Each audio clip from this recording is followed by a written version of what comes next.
उस खूबसूरत फिल्म पर एक नज़र डालें जिसने हम सभी में चमत्कारी वजन घटाने का विश्वास जगाया, और जब भी हमने डुबकी बनाई तो हमें करीना के बारे में सोचने पर मजबूर कर दिया।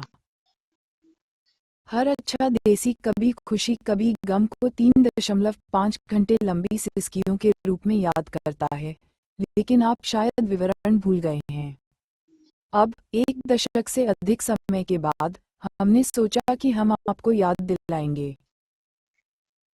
यदि आप इस फिल्म में कुछ हॉट और सेक्सी एक्शन की उम्मीद कर रहे हैं, तो यहाँ करण जौहर का एक उदाहरण आपकी उम्मीदों को चकनाचूर कर देगा। के 3 की शुरुआत मिस्टर यश, अमिताभ बच्चन के एक शॉट से होती है, जो एक तरह से अटके हुए पिता हैं, और उनकी पत्नी नंदिनी, जया बच्चन, है। ये है रायचंद परिवार की कहानी। हमें एक बोर्डिंग स्कूल में ले जाया जाता है, जहां रायचंद का छोटा बेटा रोहन, ऋतिक रोशन, क्रिकेट मैच जीतता है, अपने परिवार को बेकार ईमेल लिखता है जिसमें वह केवल यही बात करता है कि वह कितना अच्छा दिखता है, और अपने भाई को याद कर रहा है। रोहन दिवाली पर घर जाने की योजना बना रहा है, लेकिन इससे पहले वह अपनी गर्लफ्रेंड्स से मिलने का फैसला करता है, जैसा कि वह उन्हें बुलाता है। वे उसकी दादी हैं। अजीब पारिवारिक चेतावनी। रोहन की नानी एक नेक इरादे वाली, हालांकि व्यंग्यात्मक महिला है जिसे अच्छी बड़ी दादी पर व्यंग्य करना पसंद है। नानी और दादी बेहद गुप्त बातचीत कर रही हैं। वे उन चीज़ों के बारे में बात कर रहे हैं जिनके बारे में रोहन को कभी पता नहीं चलना चाहिए। बेशक रोहन वहीं खड़ा है और अब सब कुछ जानता है। बॉलीवुड नियम: जब आप रहस्यों के बारे में बात करते हैं तो आप अस्थायी रूप से अपनी दृष्टि खो देते हैं। अब जब रोहन को पता चल गया है तो दादियों को उसे सब कुछ बताना होगा। हमें रायचंद हाउस में 10 साल पीछे ले जाया गया है, जो कि साल की सबसे बड़ी उपलब्धि है क्योंकि यह स्पष्ट रूप से देसी बच्चों के लिए हॉगवर्ट्स है। इस बकवास महल को देखो। गुलशन ग्रोवर शायद इस कुतिया में स्नैप अप हैं। ये दिवाली है और दोस्त और परिवार हॉगवर्ट्स हाउस में एक साथ इकट्ठा हुए हैं। बच्चे का पेट भरने वाली वह महिला दाई जान उर्फ डीजे है। वह हर किसी का ख्याल रखती है और रोहन के छोटे से दिल के मोटापे का शिकार होने का इंतजार नहीं कर सकती। आपने सही सुना, वह रोहन है। तराशे हुए जबड़े और गड्ढे वाली ठुड्डी वाला हरी आंखों वाला लंबा सुंदर लड़का आपने पहले देखा था। हाँ, क्या हमारे साथ गंदगी की जा रही है या हमारे साथ गंदगी की जा रही है? क्या ये एकता कपूर का सीरियल है? अरे, एकता कपूर के सीरियलों में भी अलग दिखने के लिए लोगों को पुनर्जन्म या कॉस्मेटिक सर्जरी से गुजरना पड़ता है। ये बस एक बहुत खूबसूरत आदमी के रूप में विकसित या अपरिपक्व हो गया। धिक्कार है बॉलीवुड, तुम ट्रिपिन हो। ऐसा कभी होता है क्या? यदि आप किसी ऐसे व्यक्ति को जानते हैं जो ये चमत्कार करता है, तो कृपया मुझे ईमेल करें और बताएं कि बोर्डिंग स्कूल में कुछ ही वर्षों में बूम बूम चब्बी चूम चूम से स्लिम सेक्सी बनने के लिए मुझे क्या करना होगा। वैसे भी दिवाली पर डैडी जी यशवर्धन अपने दोस्त की बेटी नैना पर सबसे सटीक नजर रख रहे हैं। शाबाश बेटा, जोर लगाओ। नैना भी फॉक्स की धनी है। जब जश्न चल रहा होता है, राहुल लंदन से लौट आते हैं। वह एक हेलीकॉप्टर में दिखाई देता है, क्योंकि मान लीजिए अगर आपके पास पैसे होते तो आप भी अपने हेलीकॉप्टर में आराम करते। LOLCUL 8R। नैना, जिससे हमें जाहिर तौर पर राहुल पर प्रहार करने की उम्मीद थी, काफी सीधी है। उसके लिए दुर्भाग्य की बात है कि राहुल एक चतुर आदमी है। डंपिंग पीपल 101 आपके लिए राहुल द्वारा लाया गया। परिवार बहुत करीब है और वे सामान्य देसी पारिवारिक भोज में भाग लेना पसंद करते हैं। पापा रायचंद, जो चुदाई के लिए हेलीकॉप्टर में काम करने भी जाते हैं, राहुल से कहते हैं कि आज से रायचंद साम्राज्य उनका है, कुछ अन्य चीजों के साथ। उफ, अंजलि से मिलें। वह एक मामूली हलवाई की बेटी है। वह चांदनी चौक में अपने पिता और परेशान बहन के साथ रहती है। चांदनी चौक में और भी किरदार हैं। हर कोई एक दूसरे का दोस्त है। वह रुखसार है, अंजलि की दोस्त और दाई जान की बेटी। वह जल्द ही शादी करने वाली है और ये लोग के 3G में मुस्लिमों की कमी को पूरा कर रहे हैं। क्या आप अनुमान लगा सकते हैं कि अंजलि के पिता कौन हैं? हम क्या चाहते हैं? कन्यादान। हम इसे कब चाहते हैं? शुभ मुहूर्त पर। वह अपनी तेज तर्रार लड़कियों से शादी करने के लिए इंतजार नहीं कर सकता, लेकिन उन्हें यह विचार पसंद नहीं है। यदि वे स्कूल जाना चाहें या डॉक्टर बनना चाहें तो क्या होगा? भाड़ में जाओ, कन्यादान पहले आता है। लड़की से बड़ा यार, भाई, एमिराइट गुइस से पहले विदाई की तरह। यशवर्धन की 50वीं मिठाई के लिए रायचंद के घर पर एक पार्टी है और भरत हलवाई, अंजलि की दुकान, इसके लिए मिठाई बना रहा है। रुखसार अंजलि को बताती है कि उसका मंगेतर उससे मिलने आएगा और अंजलि उससे मिलने के लिए उत्सुक है। इस बीच राहुल और पिलसबरी आटा लड़का अपने पिता के 50वें जन्मदिन के जश्न के लिए दिए गए ऑर्डर की जांच करने के लिए आते हैं। जाहिर है, जब वे पहुंचे तो अंजलि सड़क पर नाच रही थी। कृपया आश्चर्यचकित न हो, चांदनी चौक के लिए ये सामान्य है, वास्तविक जीवन नहीं। राहुल अंजलि को उसके बाबूजी द्वारा दिए गए उपहार को हिलाते हुए देखता है और उसे पहली नज़र में प्यार हो जाता है। आप देखिए, वह लंदन से है। इस प्रकार की गंदगी उन अधिकांश लोगों के लिए अत्यधिक विदेशी है जो तीसरी दुनिया में नहीं रहते हैं। इस बीच रोहन अंजलि की बहन पूजा, भविष्य की करीना और उसके गुंडों द्वारा परेशान करने में व्यस्त है। रायचंद पिताजी के जन्मदिन की पार्टी होती है और अंजलि पार्टी में फूलदान तोड़कर और सामान्य तौर पर जोर जोर से बोलकर एक मूर्खतापूर्ण प्रभाव डालती है। शावा शावा कहो, माहिया।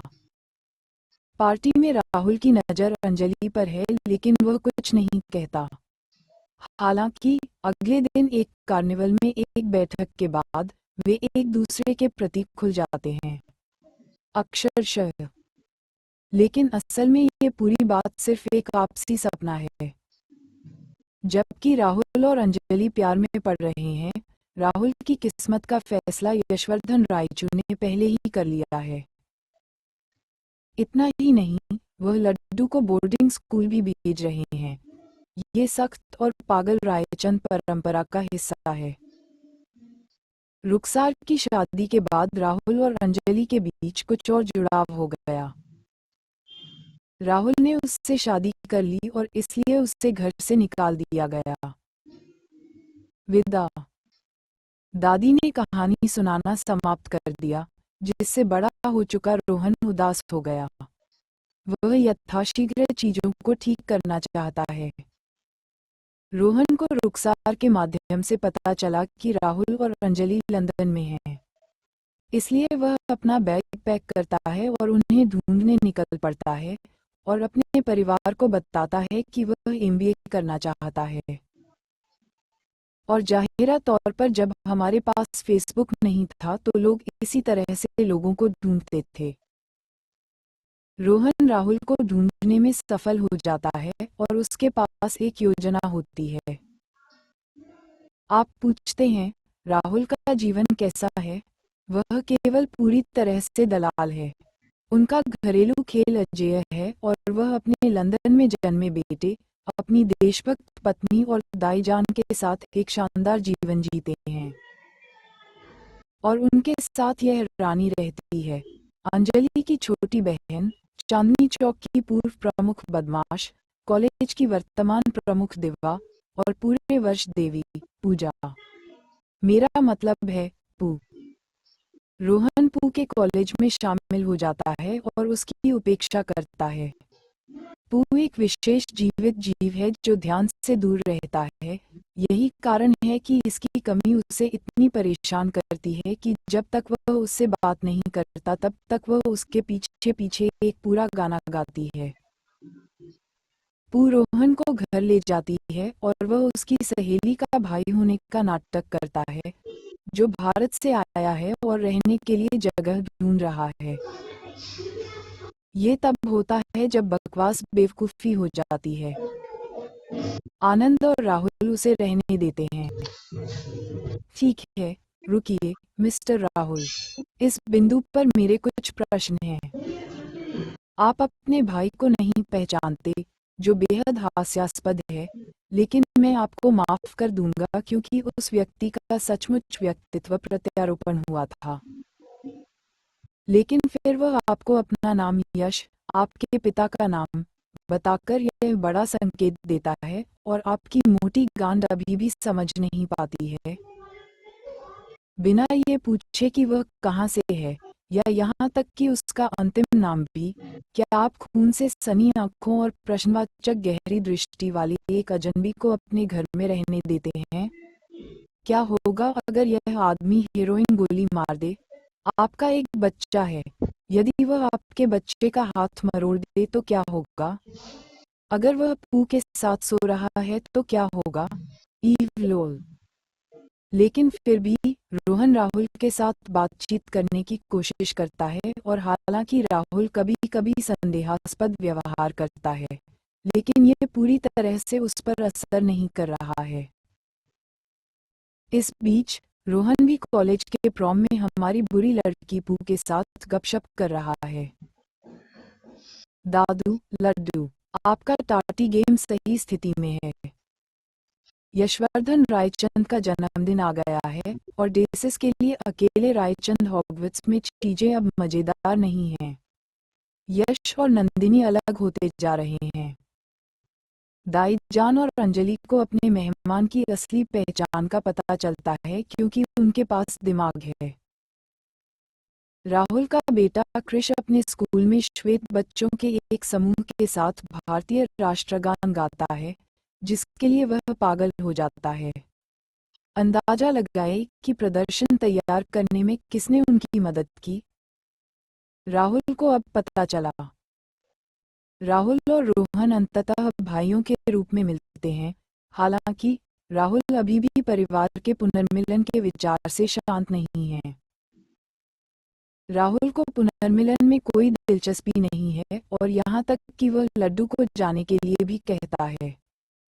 यार ने इसमें बहुत समय और पैसा लगाया, WTF। यहाँ तक कि उसने नकली MBA भी कर लिया और अब प्रोमिसेस पू के साथ रिश्ते में है, सब इसलिए क्योंकि वह पुनर्मिलन चाहता था। वह हार नहीं मानने वाला है। पूजा सुझाव देती है कि वह माता पिता और बेटे को किसी तरह कहीं एक बार मिलवा दे, और पूजा इतनी भी पागल नहीं है कि उसे इस बकवास से एक प्रेमी जैसा बच्चा मिल गया। जब माता पिता आते हैं तो रोहन उन्हें मॉल जाने के लिए कहता है, जहां उसने राहुल के परिवार को भी आमंत्रित किया है। बेशक मां की तेज समझ के कारण वह मॉल में अपने छोड़े हुए बेटे के पास जाने का रास्ता खोज लेती है। जाहिर तौर पर पिताजी नाराज हैं। कैसा जानवर है जो किसी को गेमिंग नाइट्स के सपने दिखाकर लुभाता है और फिर इस गंदगी को खींच लेता है। वह अब भी राहुल से कोई लेना देना नहीं चाहते। रोहन के चेहरे पर मुक्त हथेली के आकार का टैटू वाला प्लान भी विफल हो गया है। इसे चूसो पिताजी। अब मुझे नहीं पता कि मैं इस हिस्से को समझने के लिए पर्याप्त संवेदनशील नहीं हूँ या नहीं, लेकिन पिताजी के वज्रपात से अपना जबड़ा उखड़ जाने के बाद वह उनसे कहना शुरू कर देता है कि यही वह उत्तर था जिसकी उसे आवश्यकता थी। इसका मतलब ये था कि उसने वास्तव में प्यार किया था। राहुल, कृपया गणित करें और बताएं कि वह इस निष्कर्ष पर कैसे पहुंचे। मुझे ये समझ नहीं आया। इस पूरी घटना के बाद दादी की मृत्यु हो जाती है, जिनकी अंतिम इच्छा है कि परिवार एकजुट रहे और राहुल उनके अंतिम संस्कार में उपस्थित रहे।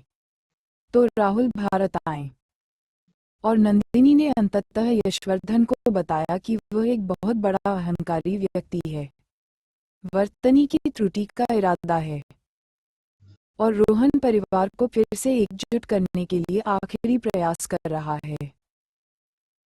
प्लान सी काम करता है। हुर्रे! अंदाजा लगाओ कि कमरे के अंदर कौन है। माँ का प्लेस्टेशन। हाहा, समझ गया। और ठीक उसी तरह रायचंद हमेशा के लिए खुशी से रहने के लिए एक साथ वापस आ गए हैं। टिल्डा कहानी का सार। टिल्डा जीवन में हर चीज में सफल होने के लिए वजन कम करें और रोहन की तरह सुंदर बने।